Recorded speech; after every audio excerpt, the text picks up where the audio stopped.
لحديثك صحيح ترغيب هاتو إمام عقبي كري عامر رضاي خوي لبي دفرمي إيما لقلب يغمري خوادا صلى الله عليه وسلم برقاق دا روشتي لبين جحفو أبوا شوينك لاي مدينة لبين جحفو أبوا دروشتين لپردا بايكي زور بهيز و تاريكي زور بسر ما ناحد بايكي بهيز دنيا تاريك بو أفرمي إذ غشيتنا ريح وظلمة شديدة تاريكي زور جاري واي بروش دنيا تاريك به هول بايك بهيز دهينيه بلان في غمري خواه صلى الله عليه وسلم آيات كرسي نخوينا كقورتني آيات قرآن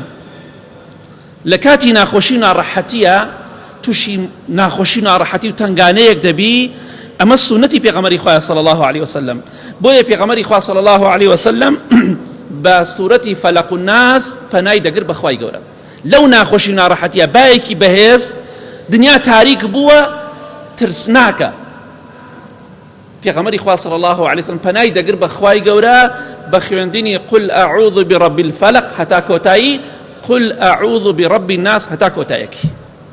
بوي هركاتك توشي ناخوشيو نارحتيك بوي لرسائرك داي ناخوشي نارحتي ديت الريد يا لشوينك داي هرجي قايكي سورة فلق الناس لبير مكة بيخوين لجاتي آية كرسي أما بخوين السنة خوشويستي خواه صلى الله عليه وسلم أما يخوينت نك آية كرسي كواتا أو سنتك يا بوي بيغمري خواه فرمي صلى الله عليه وسلم يا عقبة تعوذ بهما فما تعوذ متعوذ بمثلهما أي عقبة بنا بقرة بخواي قورا بس دم بخويندني أمدو سورة بيروسا فلق الناس شون كسيان بخوا هيت شتيك نية بناي بيه بقري بخواي پروردگار باشتر بيه لخويندني فلق الناس دا ترسيلة چاوبيس بيخوينا دروي بمالي خلق بيخوينا ارويت دروا بيخوينا خلطي بمالت بيخوينا